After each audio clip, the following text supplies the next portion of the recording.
Early hours of February 28, 2026, the world woke up to a shocking new chapter in the Middle East history. For years, Iran and Israel had been locked in a tense struggle. Threats, missile secret operations, and broken negotiations, but today the war exploded openly. At around dawn, Israel and the United States launched a coordinated military attack deep inside Iran. This was no small raid. It was described by leaders as a major military offensive. American President Donald Trump called the operation Major Combat Operations, part of what the Pentagon is calling Operation Epic Fury. He said the goal was to stop years of hostility and terror and to give Iranians a chance for freedom. He warned it would be dangerous. The American lives could be lost. Israeli Prime Minister Benjamin Netanyahu said the strikes were meant to destroy an existential threat to his country, but Iran did not stay silent. Within an hour, the Islamic Revolutionary Guard Corps, Iran's most powerful military force, fired hundreds of ballistic missiles and drones toward Israel and U.S. positions in the region. Sirens blared in Israeli cities as defense tried to intercept the incoming waves. Missiles also flew toward military bases in Bahrain, Qatar, Kuwait, United Arab Emirates, and Saudi Arabia as part of Iran's retaliation. World powers reacted strongly. Russia condemned the U.S.-Israeli strikes as unprovoked aggression and warned the crisis could spiral into a wider disaster. And as explosions lit the skies over Tehran, Qom, and other Iranian cities, millions around the world realized this was not just another headline. This was a war that could reshape the whole world. This is Denzel speaking, and welcome to the World of Intrigue. Do not forget to subscribe in the channel and hit the like button if you're seeking the truth. To understand the war or the aggression action that's happening in the Middle East right now, we need to rewind a few moments and walk through how today reached this point. In the first hours of February 28th, Israel and U.S. aircraft and missiles struck key targets inside Iran. These strikes were not random. They hit military bases, defense facilities, communication centers, and areas linked to top Iranian leadership. Israel named its part of the mission Operation Roaring Lion. At the same time, the U.S. military fired long-range missiles and deployed fighters from aircraft carriers stationed in the region to pressure Iran's defenses and disrupt command networks. Within hours, Iran launched unprecedented counterattack. Hundreds of ballistic missiles aimed at Israel and U.S. bases across the Middle East. The Iranian military claimed this barrage was a defense response meant to push back against the attacks on its territory. Israeli and U.S. air defenses were put to the test as they worked to intercept incoming missiles and protect citizen bases. Air raid sirens wailed in Israeli towns as people rushed to shelters. Millions watched live broadcasts showing explosions and emergency responses. In Tehran and other Iranian cities, explosions shocked residential areas, although independent confirmation of casualties is still emerging. World leaders are calling emergency meetings. Russia openly condemned the strikes and offered to help mediate peace. Meanwhile, the International Atomic Energy Agency reports it cannot verify whether Iran has stopped uranium enrichment, a key issue behind the crisis, and warns Iran enriched uranium stockpile could be enough for up to 10 nuclear weapons if further refined.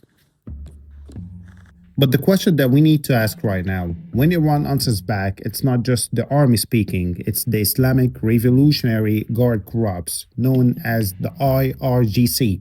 And this force is not like a normal army. It's bigger, it's deeper, and it does not only fight inside Iran. The IRGC was created in 1979 after the Iranian Revolution.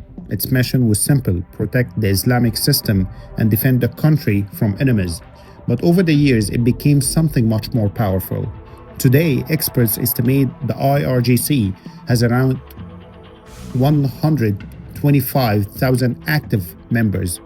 It controls Iran's ballistic missile program, large parts of the Navy and the Persian Gulf, special forces for operations abroad, major intelligence networks, and even part of Iran's economy. inside the IRGC, there's a very important unit called the Quds Force. This is the unit responsible for operations outside Iran, Lebanon, Syria, Iraq, and Yemen. Wherever Iran has influence, the Quds Force is usually involved. If this war grows bigger, Iran's first and strongest weapon is missiles. Iran has one of the largest missile arsenals in the Middle East. Some of the known ballistic missiles include Shihab III, range around 1,300 kilometers, Sijal, range about 2,000 kilometers, and another rocket called Khorramshahr can carry heavy warheads. These missiles can reach Israel, they can reach US bases in the Gulf, and they can reach ships at sea. Iran also uses drones like Shahed 136, often called suicide drones. These drones are cheap, fast to produce, and can overwhelm air defenses if launched in large numbers. Military analysts believe Iran has thousands of short and medium-range missiles stored in underground bases across the country, and many of them are controlled by the IRGC. And now let's move south to the Persian Gulf. This is where things can become extremely dangerous. The IRGC Navy operates fast attack boats, anti-ships missiles, naval mines, and drones. The goal is clear: control the Strait of Hormuz. The Strait of Hormuz is one of the most important waterways in the world. About 20% of global oil shipments pass through this narrow channel every day. If Iran decides to close or attack shipping routes there, oil prices could explode overnight. The United States keeps major naval forces in the region, including the US Fifth Fleet based in Manama, Bahrain.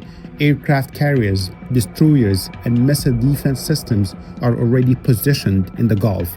If the IRGC attacks US ships or oil tankers, the response would likely be immediate and massive, and that could put the entire Gulf into war, including Saudi Arabia, United Arab Emirates, Qatar, and Bahrain. All of them host US military bases. And now we can move to the north, to Lebanon. Iran's strongest regional ally is Hezbollah. Hezbollah is heavily armed. Some estimates say it has over 100,000 rockets and missiles, including precision-guided missiles capable of hitting deep inside Israel. Hezbollah fighters gained experience during the war in Syria. They are well-trained and battle-tested. If Iran gives the signal, Hezbollah could open a second front against Israel from southern of Lebanon. This would stretch Israeli air defenses and force Israel to fight in two fronts at once. And that could change everything. Basically, it could define what happened actually in Lebanon in the last few days, because Israeli fighter jets were attacking the south of Lebanon. In Syria, Iran already has military advisors, warehouses, and weapons routes. Over the past years, Israel has carried out hundreds of airstrikes inside Syria, targeting Iranian-linked facilities. If this war expands, Syria could become a main battlefield again. Iran may use Syrian territory to launch drones or missiles, and Israel would respond. This creates a cycle, strike after strike, inside a country already damaged by years of a civil war. In Iraq, it's totally different. Iran has influence through army groups known as militias. Some of these groups are part of the Popular Mobilization Forces. They have previously targeted US bases with rockets and drones. If Iran wants indirect retaliation without launching from its own territory, Iraq becomes a possible option. There are still American troops stationed in Iraq. If US forces are attacked there, Washington could respond directly against Iranian targets. That could turn Iraq into another front line. And here's the key question: will the IRGC fight directly, or will it fight through others?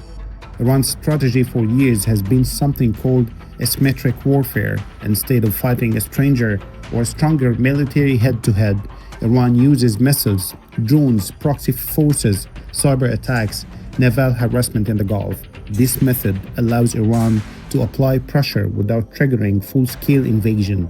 But today, the pressure is rising so fast. So when we talk about Iran responding, we're not talking about one army. We're talking about a network from the waters of the Gulf to the mountains of Lebanon to the deserts of Syria to the cities of Iraq. The Islamic Revolutionary Guard Corps is positioned across the region. And if this conflict continues to grow, the next moves may not come from Tehran alone. They could come from many directions at once. Now, imagine this. The missiles do not stop, the strikes continue, and both sides decide there's no turning back. This what the full war could look like. And if we're talking about the response from Israel and US, we can say that Israel would likely launch continuous airstrike using F-35 stealth fighter jets and F-15 strike aircraft. Targets could include Iranian missile bases, radar systems, air defense batteries, nuclear facilities like Nant's nuclear facility, and Fordo fuel enrichment plant. The United States could support with long-range bombers like the B-2 Spirit, cruise missiles from destroyers, aircraft carriers such as USS Gerald R. Ford, submarines firing Tomahawk missiles. Iran would respond with waves of ballistic missiles like Shihab III and Sijil, aiming at Israeli cities, air bases, US bases in Qatar and Bahrain. Israel would activate multi-layers air defense system. Iron Dome, David Sling, Arrow III. But even the best defense cannot stop everything. Some missiles would get through, and that's when casualties began to rise. And if Iran feels cornered, it could try to close the Strait of Hormuz. The IRGC Navy could deploy naval mines, anti-ship missiles, fast attack boats, oil tankers could be targeted. If even a few ships are hit, global oil prices could skyrocket within hours. The US Fifth Fleet would respond. Destroyers equipped with Aegis missile system would try to protect shipping lanes. This would turn the Gulf into a battlefield of ships, drones, and missiles. And in Lebanon, Hezbollah could launch thousands of rockets per day toward northern of Israel.